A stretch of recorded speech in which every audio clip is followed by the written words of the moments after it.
तर structural organisation in animals म्हणजेच कोणता आपला चॅप्टर ॲनिमल टिश्यूचा लेक्चर नंबर 8. याच्यामध्ये आपल्याला काय शिकायचंय? कनेक्टिव्ह टिश्यू कंटिन्यू करायचं आपलं है ना. कनेक्टिव्ह टिश्यू चालू आहे ना आपलं. कनेक्टिव्ह टिश्यू कंटिन्यू करायचं. ठीक आहे चला बघा लूज कनेक्टिव्ह टिश्यू बघा. तर पहिला पॉइंट काय आहे की मॅट्रिक्स इज मोर. तर लूज कनेक्टिव्ह टिश्यू मध्ये लूज नावच काय कारण त्याच्यामध्ये मॅट्रिक्स जास्त असते आणि पेशा एकमेकांपासून दूर असतात. तर बघा मॅट्रिक्स मोरचा अर्थ काय की cells and fibres are loosely aggregated. Loosely म्हणजे की ॲग्रिगेटेड म्हणजे गुच्छा बनणे, लूजली म्हणजे एकमेकांपासून दूर दूर असतात गुच्छामध्ये. इन सेमी फ्लुइड मॅट्रिक्स, ते लक्षात ठेवा. मॅट्रिक्स कसा असते? Semi fluid. Loose connective tissue मध्ये आपल्याला किती होते? दोन उदाहरण होते. एक होतं अरिओलार कनेक्टिव्ह टिश्यू आणि एक कोण होतं? अडिपोज कनेक्टिव्ह टिश्यू. तर त्यातलं अरिओलार बघायचं नंबर 1 चा आपला. अरिओलार कनेक्टिव्ह टिश्यू मध्ये त्याचं नाव अरिओलार का आहे? कारण अरिओलार शब्द कोणत्या शब्दापासून येते? अरिओली. आणि अरिओली शब्दाचा अर्थ काय असते? स्पेस. इथं जागा खूप जास्त असते. दोन पेशाच्या मध्ये जागा खूप जास्त असते. तर आता बघा हे लूज कनेक्टिव्ह टिश्यू मध्ये अरिओलार कनेक्टिव्ह टिश्यू मध्ये काय काय असणार आहेत? पेशा, फायबर आणि मध्ये ग्राउंड सबस्टन्स. एकदा डायग्राम बघून घ्या तुम्ही. डायग्राम कडे या. डायग्राम मध्ये जर तुम्हाला बघायले तर तुम्ही पहिल्यांदा तुम्हाला काही पेशा दिसायच्यात बघा. आता पेशा कोणत्या कोणत्या आहेत आपल्याकडे? इकडे बघा खाली आपण इकडे लिहून ठेवल्यात सगळ्या. नंबर 1 ची पेशी आहे फायब्रोब्लास्ट. फायब्रोब्लास्ट शोधा. तुम्हाला फायब्रोब्लास्ट दिसली तर मिडल मध्ये फायब्रोब्लास्ट जे आहे. नंबर 2 ची आहे मास्ट सेल. मास्ट सेल बघायचं दिसायली खाली तुमचे जांभळ्या रंगाचे. त्याच्यानंतर मॅक्रोफेज नंबर 3 ची. तर रेड कलरची बघा मॅक्रोफेज दाखवलेली आहे. त्याच्यानंतर आहे इओसिनोफिल. हे WBC चा प्रकार असते. इओसिनोफिल तुम्हाला दिसायली का इकडं आकृतीमध्ये? इओसिनोफिल ही ऑरेंज कलरची दिसायली बघा इथं. ठीक आहे. त्याच्यानंतर तुम्हाला 5व्या नंबरची आहे न्यूट्रोफिल. न्यूट्रोफिल बघा न्यूट्रोफिल दिसायली इथं खाली व्हाईट कलरची दाखवलेली न्यूट्रोफिल. ठीक आहे. त्याच्यानंतर तुमचं कोणत्या कोणत्या पेशा आहेत तुमच्या लिहायच्या आपल्या इथे राहिल्यात? अडिपोसाइट्स काही असतात है ना. इथं येल्लो कलरची दिसायली बघा तुम्हाला अडिपोसाइट्स. आणि अजून कोणत्या आहेत? एक आहेत प्लाझ्मा बीटा सेल. हे पण WBC चाच प्रकार असते प्लाझ्मा बीटा सेल. तर एवढ्या प्रकारच्या पेशा आहेत कोणामध्ये? अरिओलार कनेक्टिव्ह टिश्यू मध्ये. आणि मग यांच्यामध्ये जे हे जो ऑरेंज कलरचे दिसायले ते तुमच्याकडे काय आहेत? Elastic fibre. कोणते फायबर आहेत ते? फायबर मध्ये इलास्टिक फायबर आहेत. आणि बाकी मग मध्ये यांच्या काय असते? ग्राउंड सबस्टन्स असते. ग्राउंड सबस्टन्स जे आहे ते कोणतं आहे? तर सेमी फ्लुइड मॅट्रिक्स जे आहे ग्राउंड सबस्टन्स सेमी फ्लुइड प्रकारचा आहे. बघा NCERT काय म्हणते? Connective tissue are most abundant and widely distributed in the body of complex animals. हे पाहिलं आपण. याच्यात पहिला पॉईंट कनेक्टिव्ह सगळ्यात जास्त उपलब्ध कोणते असतात? तर कनेक्टिव्ह टिश्यू. अबंडंट म्हणजे उपलब्ध आणि सगळीकडे पसरलेले. वाईडली डिस्ट्रीब्युटेड म्हणजे सगळीकडे शरीरात पसरलेले असतात ते. They are named connective tissue. बघा त्यांचं नाव कनेक्टिव्ह टिश्यू आहे का? Because of their special function. त्यांचं काम कसं आहे? जोडायचं. कनेक्ट म्हणजे काय? जोडायचं. Linking and supporting other tissue आणि ऑर्गन. तर दोन ऑर्गन किंवा दोन टिश्यू एकमेकांना जोडतात आणि त्यांना काय करतात? ते सपोर्ट देतात of the body. They range from soft connective tissue. बघा त्यांचं रेंज कशी आहे म्हणजे प्रकार. एकदम काही कनेक्टिव्ह टिश्यू सॉफ्ट असतात टू स्पेशलाइज्ड टाईप की स्पेशलाइज टाईप पर्यंत सुद्धा आहेत ते. पुढे आता बघू खाली डायग्राम परत बघा. आता ही NCERT ची डायग्राम आहे तुम्हाला दिसते. NCERT च्या डायग्राम मध्ये बघू कोणत्या कोणत्या पेशी आहेत. बघा हे लाल कलरच्या मॅक्रोफेज दिसायलेत तुम्हाला. तर बघा हे मॅक्रोफेज आहेत. त्याच्यानंतर हे मध्ये फिब्रोब्लास्ट दिसायले बघा हिरव्या रंगाचे. त्याच्यातून हे फायबर निघालेले दिसायले बघा तुम्हाला. हे निघालेत ते कोलॅजन फायबर आहेत. फिब्रोब्लास्ट जे आहे ते फायबर तयार करते. त्याच्यानंतर अजून काय नाव दिलेलं आहे? मायक्रोफेज झालं, फिब्रोब्लास्ट झालं, त्याच्यात कोलॅजन फायबर झालं आहे की नाही. आणि एक इथं खाली मास्ट सेल दिसायले का तुम्हाला? ते एक नावलं. आणि बाकीच्या पेशा असतात पण या जास्त स्पेशल पेशा आहेत जे यांचं स्पेशालिटी आहे. कोणाचं? अरिओलार कनेक्टिव्ह टिश्यूचं. ठीक आहे. आणि अरिओलारच चालू आहे ना आपलं सध्या. बाकीची दुसरी जी डायग्राम आहे ती अडिपोजची. ते नंतर बघूत आपण. बघा मॅट्रिक्स म्हणजे काय? तर मॅट्रिक्स मध्ये दोन पदार्थ असतात. एक तर ग्राउंड सबस्टन्स असते आणि दुसरं मॅट्रिक्स मध्ये कोण इन्क्लूड होते? Fibre. Ground substance plus fibre यांना मिळून काय म्हणतो आपण? मॅट्रिक्स. आणि पेशा असते तिसरी गोष्ट. आता पेशा प्लस मॅट्रिक्स मिळून सगळं काय बनते तुमचं? लूज कनेक्टिव्ह टिश्यू बनते. तर आता फायबर बघायचं आपल्याला. फायबर कोणते कोणते आहेत टाइप्स ऑफ फायबर्स मध्ये बघा. एक फायबर कोणता आहे कोलॅजन फायबर आणि दुसरा कोणता फायबर आहे इलास्टिक फायबर. बघा आता पहिला पॉइंट कोलॅजन फायबर मध्ये व्हाईट इन कलर. हे कोलॅजन फायबरचा कलर कोणता आहे व्हाईट. याच्यामध्ये आणि म्हणून त्यांना काय म्हणतात hence known as white fibre. म्हणून त्यांना काय म्हणतात व्हाईट फायबर. पांढऱ्या कलरचे दिसतात इथं बघा. आणि जे इलास्टिक फायबर आहे ते येल्लो इन कलर. जर तुम्ही पाहिलं तर त्यांचा रंग कोणता आहे येल्लो. आणि म्हणून मग त्यांना काय नाव दिलेलं आहे येल्लो फायबर. त्याच्यात काय जास्त अवघड नाहीये. व्हाईट दिसतात तर व्हाईट फायबर आणि हे इलास्टिक फायबर येल्लो दिसतात तर येल्लो फायबर. दुसरा पॉइंट बघा present in bundles. Collagen fibre कशामध्ये असतात तर प्रेझेंट बंडल मध्ये म्हणजे असं गुच्छामध्ये प्रेझेंट असतात. आणि इलास्टिक फायबर कसे आहेत प्रेझेंट इंडिव्हिज्युअली म्हणजे एक एक गुच्छामध्ये नाही आपापले एक एक. तुम्ही ते डायग्राम जरी बघितली त्याच्यात ते पिवळ्या पिवळ्या रेषा अशा एक एक दाखवतात कारण ते इलास्टिक फायबर दाखवतात आपण जे की एक एक असते. आणि इथं बघा हे बंडल दाखवले पांढऱ्याचं इथे दिसायले का वर. कोलॅजन फायबरचं काम काय बघा प्रोव्हाइड स्ट्रेंथ. स्ट्रेंथ म्हणजे ताकद देतात. जिथं प्रेझेंट असतात त्या टिश्यू मध्ये ताकद देण्याचं काम करतात. आणि इलास्टिक फायबर जिथं प्रेझेंट असतात ज्या टिश्यू मध्ये तिथं हे काय इलास्टिसिटी देतात लवचिकता देतात. लवचिकता. कोलॅजन फायबर कशापासून बनलेले असतात बघा कोलॅजन प्रोटीन पासून बनलेले असतात. कोणत्या प्रोटीन पासून असतात कोलॅजन. आणि इलास्टिक फायबर इलास्टिन नावाच्या प्रोटीन पासून बनलेले असतात. आणि कोलॅजन फायबर अनब्रँच्ड म्हणजे यांना ब्रँच नाही गुच्छामध्ये आहेत पण एका ज्या धाग्याला असे अजून धाग्याला धागे फुटलेले नाही. असे खूप धागे एका जागी गुच्छामध्ये आहेत पण याला काही ब्रँच नाही म्हणजे शाखा नाही आहेत. इलास्टिक याला ब्रँच आहेत बघा. हे असं वर दिसायले का तुम्हाला आधी एक पिवळं काढलं नंतर त्याला खाली एक तिथून शाखा पांट्या फुटतात त्याला. एवढे पॉईंट लक्षात ठेवायचे. किती पॉईंट आहेत नंबर 1 हे 2 हे 3 4 5 पॉईंट आहेत. कलर मूळ नाव. दुसरी गोष्ट एक बंडल मध्ये आहे एक सिंगल सिंगल आहे. तिसरी गोष्ट एकाचं काम स्ट्रेंथ देणं आहे एकाचं काम काय इलास्टिसिटी देणं आहे. चौथी गोष्ट काय कशापासून बनलेली आहे एक कोलॅजन प्रोटीन पासून एक इलास्टिन प्रोटीन पासून. आणि पाचवी गोष्ट एक ब्रँच आहे एक अनब्रँच. बस एवढं लक्षात ठेवायचं. नोट बघा reticular fibres provides flexibility are another type of fibre that may be present. आता दोन फायबर तर झाले कोलॅजन आणि इलास्टिक. अजून एक प्रकारचा असू शकते म्हणते. अजून एक प्रकारचा कोणता फायबर असू शकते रेटिकुलर फायबर. आता याचं काम काय की जे फ्लेक्झिबिलिटी पण देते. काय करते फ्लेक्झिबिलिटी म्हणजे लवचिकता. आणि हे असू शकतात म्हणते तुमच्या कशामध्ये अरिओलार कनेक्टिव्ह टिश्यू मध्ये. तसे तर मेनली कोण असतात इलास्टिकच असतात कनेक्टिव्ह टिश्यू मध्ये पण इथं तुमचे रेटिकुलर फायबर हे असू शकतात असं म्हणतात. ठीक आहे. आता आपल्याला बघायचं पुढचा पॉईंट खाली या लोकेशन अँड फंक्शन ऑफ अरिओलार. आता इथं कुठं असतात शरीरामध्ये आणि त्यांचं काम काय करतात बघा. आता पहिलं लोकेटेड बिनिथ.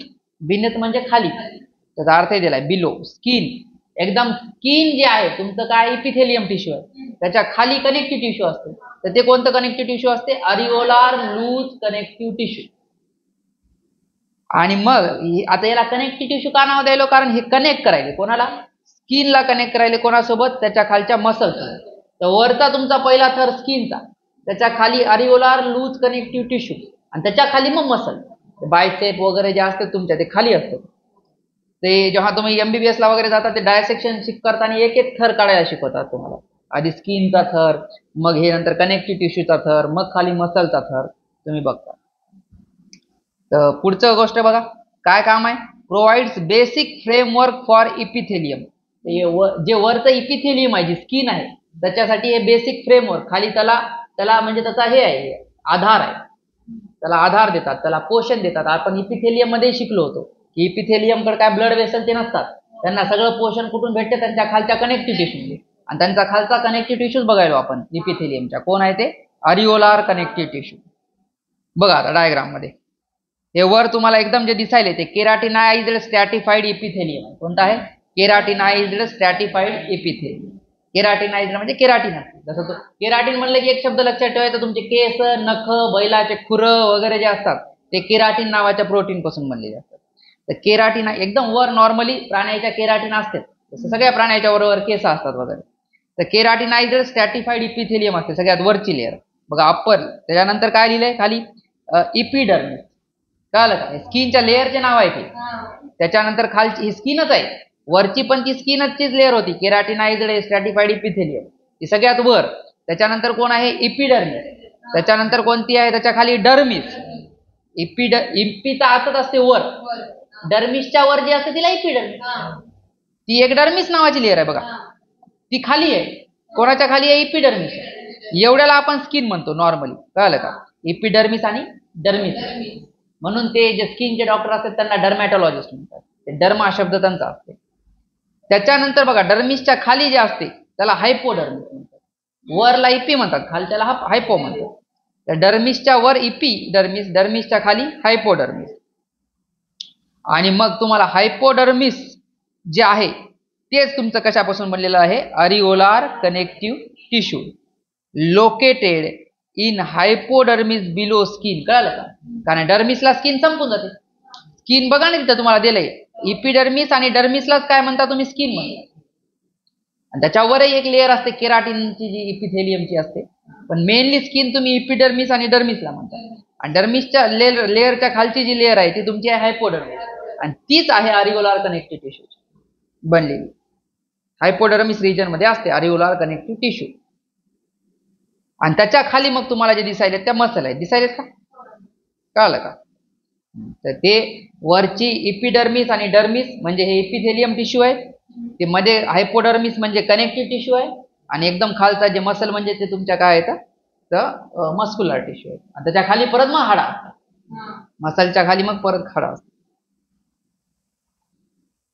चला आता नेक्स्ट आहे अडिपोज कनेक्टिव्ह टिश्यू. हे लूज कनेक्टिव्ह टिश्यूचा दुसरा प्रकार आहे, का? इथं एक नोट बघा, it is a specialised type of loose connective tissue. Loose connective tissue मध्ये स्पेशल प्रकार आहे, असं कुठं लिहिलेलं आहे म्हणते बघा, specialised connective tissue as per NCERT summary, या धड्याच्या समरीमध्ये तसं लिहिलेलं आहे म्हणते.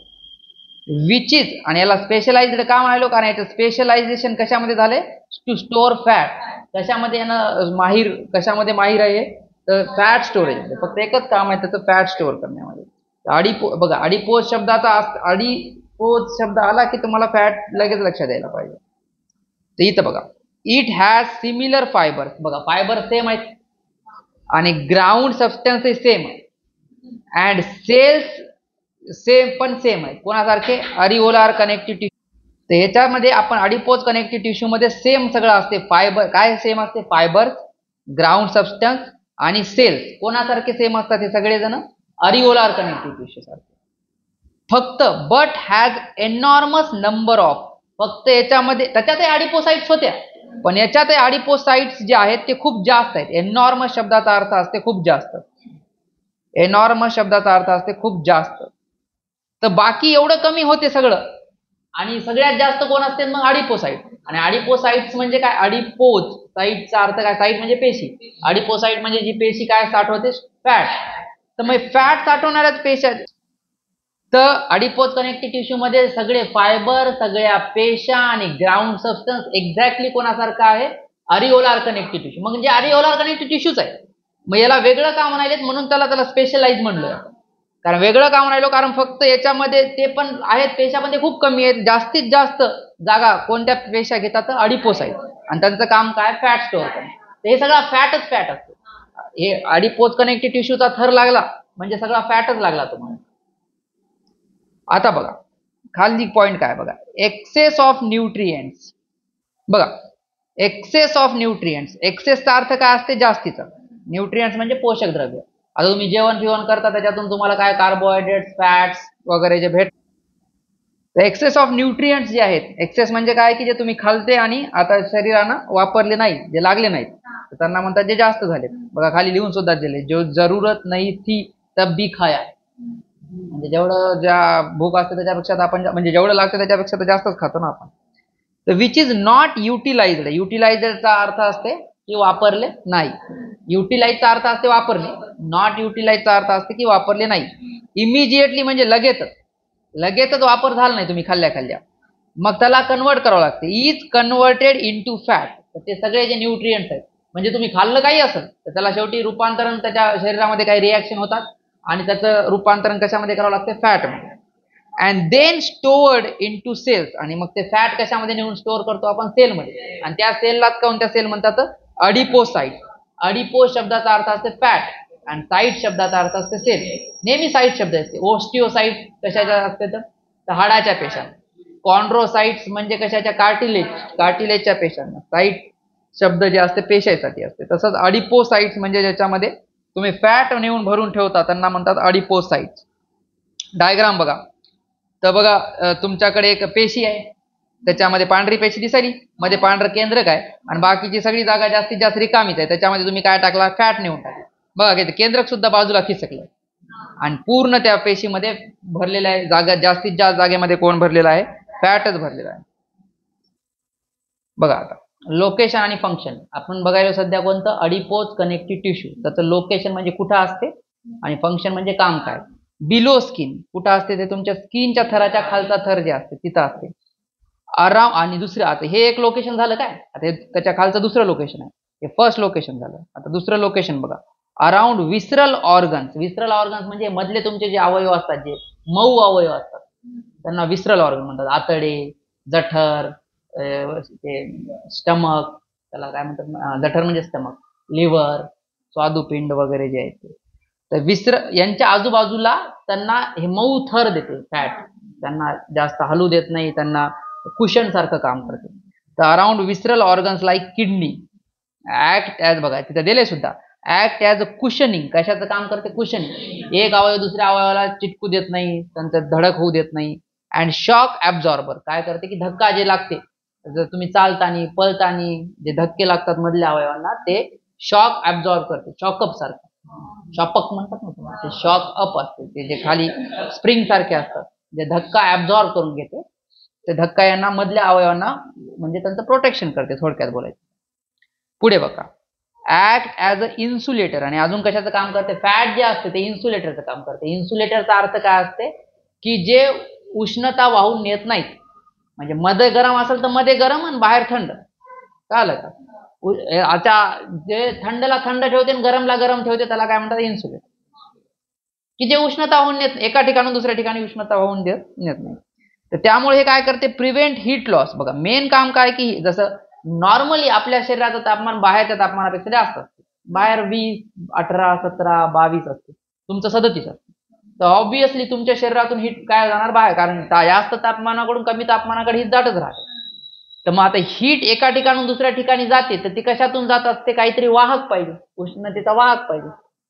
तर आता तुमच्या स्किनला हवेचं तापमान 20 आहे, तुमच्या स्किनचं तापमान 40 आहे. तुमच्या स्किनला हवा लागते आणि स्किन मधून हवेमध्ये उष्णता पास होते.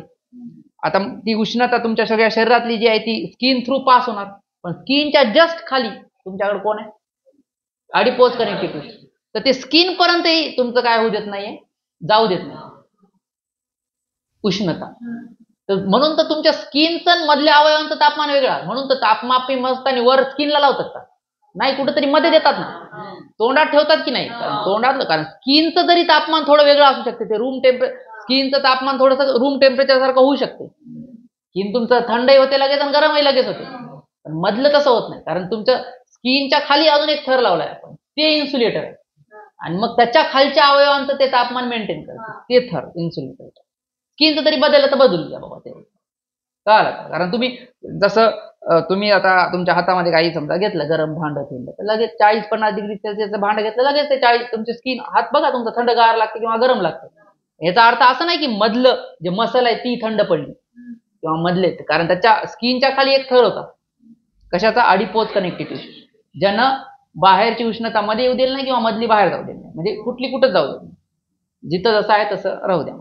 त्याचं काम असते इन्सुलेटर.